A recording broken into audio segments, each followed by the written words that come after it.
आज के इस वीडियो में पिछले वीडियो में जो हम लोगों ने भक्ति आंदोलन के संदर्भ में जो चर्चा की थी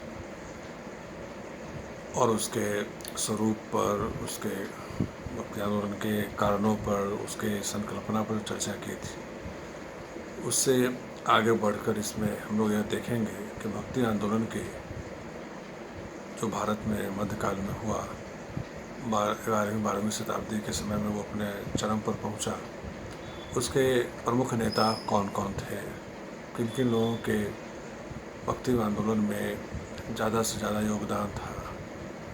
तो हम इसमें देखते हैं कि दक्षिण भारत से लेकर उत्तरी भारत में कई संतों ने इसमें अपना योगदान दिया है। सबसे पहले इसका आरंभ 11वीं शताब्दी में वैष्णवों ने किया। इन लोगों ने भक्तिवाद को सैद्धांतिक स्वरूप प्रदान किया। भक्ति आंदोलन के नेताओं में रामानुज, माधवाचार्य, विष्णु स्वामी, निम्बार्क, वल्लभाचार्य, रामानंद, चैतन्य, कबीर, नानक इत्यादि प्रमुख थे। इन सबों में दक्षिण भारत में जब हम देखते हैं तो पाते हैं कि रामानुज सबसे विख्यात प्रवर्तक थे दक्षिण भारत में। 12वीं शताब्दी के पूर्वार्ध में इनका जन्म तिरुपति के निकट हुआ था। इन्होंने शंकराचार्य के अद्वैतवाद का खंडन किया एवं विशिष्टाद्वैतवाद का प्रचार किया। इनकी धारणा थी कि सगुण ब्रह्म की भक्ति से ही मोक्ष की प्राप्ति हो सकती है। उन्होंने वैष्णव धर्म को प्रश्रय दिया और सामाजिक समानता पर बल दिया। तो वे सात्विक जीवन व्यतीत करने पर अधिक बल देते थे। दक्षिण भारत में उनके उपदेशों का प्रभाव बहुत अधिक पड़ा। अपनी शिक्षा के प्रचार के लिए उन्होंने अनेक मठों की स्थापना की थी। उसके बाद महाराष्ट्र के नामदेव, जो रामानंद के प्रमुख शिष्यों में थे, उन्होंने भी भक्ति आंदोलन को व्यापक स्वरूप प्रदान करने का काम किया। उन्होंने ईश्वर की भक्ति पर बल दिया और समाज विभेद को समाप्त करने का प्रयास किया। उन्होंने ब्राह्मणों के बाह्य आडंबरों, मूर्ति पूजा, तीर्थ, व्रत, उपवास एवं जाति प्रथा का काफ़ी कड़ा विरोध किया था। वे ऊंच नीच का भेद नहीं मानते थे। वे सभी व्यक्तियों के आचरण की शुद्धता, भक्ति की पवित्रता एवं सहजता एवं चरित्र की निर्मलता पर बल देते थे। वे निर्गुणवादी थे। मराठी भाषा के माध्यम से उन्होंने महाराष्ट्र के सामाजिक, धार्मिक और राजनीतिक जीवन में बुनियादी योगदान किया। नामदेव से लेकर तुकाराम तक महाराष्ट्र में संतों की काफ़ी लंबी परंपरा चली रही है, जिसने मध्यकालीन भारतीय इतिहास से भक्ति एवं सामाजिक समानता की भावना का प्रचार किया। तुकाराम ने पंढरपुर स्थित विठोबा मंदिर, जो कृष्ण का सबसे बड़ा मंदिर माना जाता है, सबसे बड़े मंदिरों में से एक है ना, उसको भक्ति आंदोलन का केंद्र बना दिया था तुकाराम जी ने महाराष्ट्र में।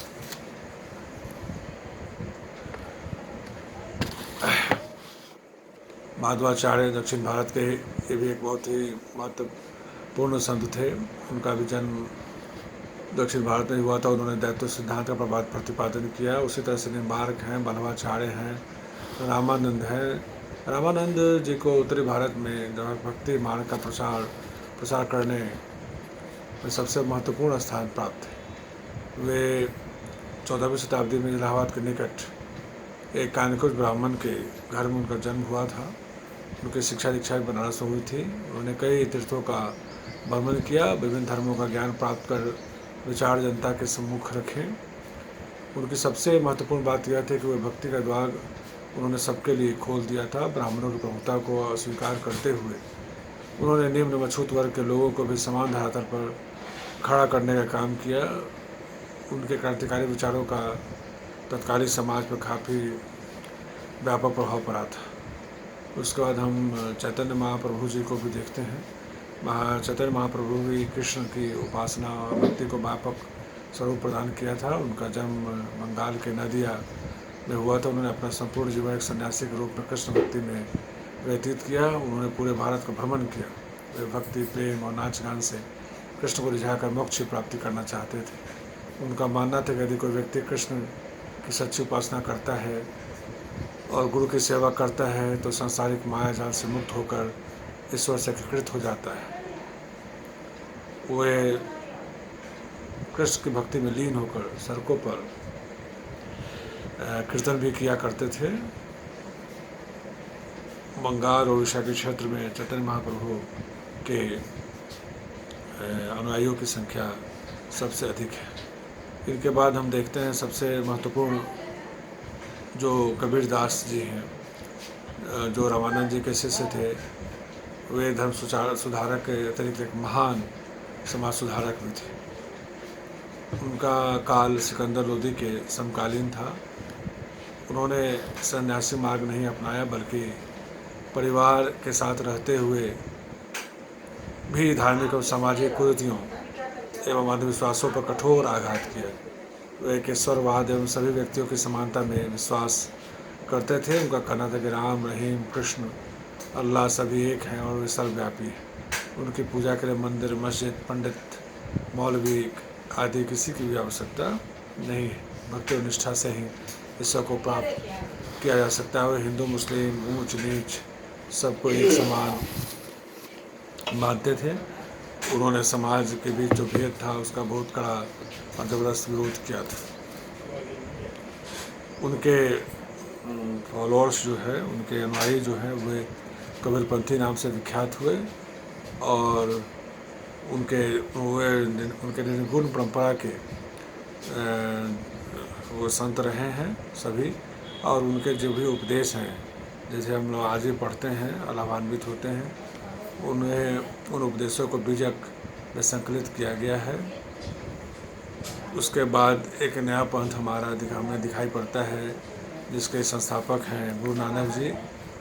वो भी मुस्लिम और हिंदू एकता के भारी पक्षधर थे। उनका जन्म लाहौर के पास तलवंडी नामक जो नानकाना साहब था वहाँ हुआ था। वो जाति से खतरे थे। उन्होंने कभी की तरह संन्यास ग्रहण नहीं किया। धार्मिक बल्कि पारिवारिक जीवन व्यतीत करते हुए धार्मिक सामाजिक सुधार पर बल दिया। उन्होंने मूर्ति पूजा, बहुदेववादी का विरोध किया। व्यवस्था जो भी थी उस समय, अरे आडंबर कालीन जो भी समाज में धार्मिक रूप में जो आडंबर चल रहे थे उन सब का विरोध उन्होंने किया। उनके जो भी उनका यह मानना था कि ईश्वर जो है उसका कोई आकार नहीं, वो निराकार है। और उनके द्वारा जो भी विचार दिए गए उन सभी विचारों को गुरु ग्रंथ साहिब में संकलित किया गया है, जो हमारे यहाँ आज के डेट में सिखों का सबसे पवित्र और प्रमाणिक और सबसे अधिक मान्य ग्रंथ है। उसके बाद दयादू दयाल जी का भी संख्या था, जो कबीर और नानक अतिरिक्त वो भी निर्गुण भक्ति परंपरा के आगे बढ़ाने वालों में से थे। उन्होंने भी आडंबरों को त्याग कर अपने वैचारिक और आंतरिक शुद्धता पर बल देते हुए ईश्वर के समाज सेवा, मानवतावादी दृष्टिकोण को अपनाते हुए समाज के डेवलपमेंट के लिए, विकास के लिए, समाज जो कुरीतियाँ थी उनको दूर करने का प्रयास किया था। इन प्रमुख संतों के विचारकों का अतिरिक्त भक्ति आंदोलन के दौरान अन्य विचारकों का भी, बहुत सारे विचारकों का भी योगदान रहा है, जो उतना महत्वपूर्ण नहीं हो पाया, इसकी हम लोग यहाँ पर चर्चा नहीं कर पा रहे हैं। इसमें मतलब रामदास, संत ज्ञानेश्वर, भक्त रैदास के भी कुछ नाम आते हैं। 16वीं शताब्दी में सगुन भक्ति संप्रदाय सामने में हमें दिखाई पड़ता है, जिसके मुख्य प्रवर्तक तुलसीदास जी थे, जिन्होंने रामचरितमानस द्वारा राम भक्ति का प्रचार किया था। इसी प्रकार सूरदास और मीराबाई ने कृष्ण भक्ति को प्रोत्साहित किया था, है ना। तो ये जो सगुण और निर्गुण को हम इस तरह से समझ सकते हैं कि निर्गुण वालों का जो ईश्वर है, जो प्रभु है, उसका कोई आकार नहीं है, कोई उसका चित्र नहीं है, किसी चित्र में वो बधा हुआ नहीं है। और वे अपना जो उनके जो राम हैं, उनके जो कृष्ण हैं, वो कनकन में विद्यमान है, सब जगह मैंने उपस्थित रहने वाले लोग हैं। और वे निर्गुण संतों ने बाह्य साधना पर अधिक बल दिया, जबकि सगुण वालों का जो है उन्होंने मूर्ति पूजा, अवतारवाद, कीर्तन उपासना को प्रोत्साहित किया है। हम कह सकते हैं कि निर्गुण परंपरावादी जो संत थे वो ज़्यादा प्रगतिशील थे। उन लोगों ने ईश्वर की एकता के आधार पर हिंदू मुसलमानों में एकता और समानता स्थापित करने का प्रयास किया। निर्गुण भक्ति आंदोलन का उदय ब्राह्मणों के जातिगत एवं कर्मकांडों, आधिपत्य एवं ज्ञान मार्ग के शुष्क आंदोलन का उदय ब्राह्मणों के जातिगत विद्रोह की भावना से हुआ। निर्गुणवादियों का प्रभाव सगुणवादियों की अपेक्षा ज़्यादा व्यापक पड़ा। यह आंदोलन कोई सामाजिक, धार्मिक अथवा आर्थिक क्रांति नहीं ला सका, परंतु इसने एक विचारधारा का प्रतिपादन करने का काम जरूर किया है। इतिहासकारों ने यह बात माना है कि भक्ति आंदोलन ने भक्ति के प्रति आस्था, लोक भाषाओं में सामाजिक साहित्यिक रचना, हिंदू मुस्लिम सहयोग एवं सहिष्णुता, जाति बंधन की शिथिलता तथा विचार एवं कर्म के स्तर पर सामाजिक उन्नयन का मार्ग प्रशस्त किया। जहाँ तक इसके भक्ति आंदोलन के प्रभाव की हम लोग चर्चा करेंगे तो हम लोग देखेंगे कि इस भक्ति आंदोलन ने भारत में एक धार्मिक एवं सामाजिक क्रांति ला दी थी। और उसने भक्ति आंदोलन ने प्रचलित धार्मिक एवं जो सामाजिक मान्यताएं जो थी उस समय आडंबर वाली, उनको चुनौती देकर नए दर्शन की व्यवस्था कर समाज और धर्म में क्रांतिकारी परिवर्तन लाया।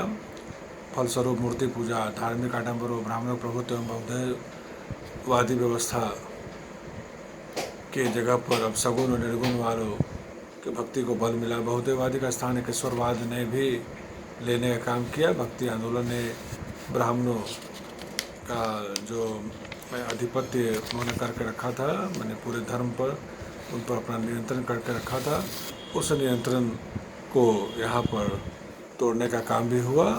उसमें गैर ब्राह्मण भी कई लोग उसमें शामिल हुए, जो हम लोगों ने पूर्व में अभी चर्चा में देखा है।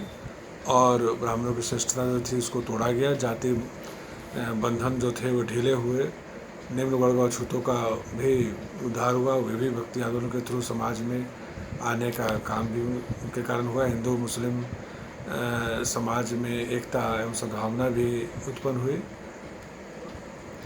इसके साथ साथ पंजाब और महाराष्ट्र में भक्ति आंदोलन कुछ राजनीतिक प्रभाव भी हुए। महाराष्ट्र में मराठों और पंजाब में सिखों के उदय को भी इसने प्रभावित किया। इस आंदोलन के परिणाम स्वरूप कालांतर में क्षेत्रीय भाषाओं और साहित्य का भी काफ़ी विकास हुआ। हिंदी, बंगला, पंजाबी, गुरुमुखी, मराठी, मैथिली, राजस्थानी, गुजराती, ब्रजभाषा, अवधी, ये सब इसी के क्रम में विकसित हुआ है। भक्ति आंदोलन के परिणाम स्वरूप हम ये देखते हैं कि 14वीं शताब्दी से ही हिंदू मुस्लिम धर्मों के उन तत्वों का तर्कसंगत विरोध आरंभ हो गया, जो सांप्रदायिक सामंजस्य एवं तथा सामाजिक सहानुभूति के मार्ग में बाधा स्वरूप खड़े थे। इसी मामले में आगे बढ़ते बढ़ते आधुनिक काल में जब नवजागरण शुरू हुआ तो वहाँ पर नवजागरण के जो समर्थक लोग थे, राम मोहन राय, जब उनके बाद आने वाले सभी लोग, उन सभी लोगों को भी इस निर्गुण सगुण जो भक्ति आंदोलन के थ्रू जो संकल्पना, जो थॉट मिला, उन लोगों ने भी इनको काफ़ी मदद पहुँचाया, जिसके सहयोग से ये समाज में इतना बड़ा बदलाव, क्रांति कर पाने में संभव हुए। आज के वीडियो में हम लोग बस इतना ही कि भक्ति आंदोलन में कौन कौन लोग सक्रिय थे और कैसे यह प्रभावशाली हुआ, इसके सगुण निर्गुण का क्या संकल्पना है और कैसे इसने भारतीय समाज को राजनीतिक, आर्थिक, धार्मिक रूप से परिवर्तित करने में अपना योगदान निभाया। धन्यवाद।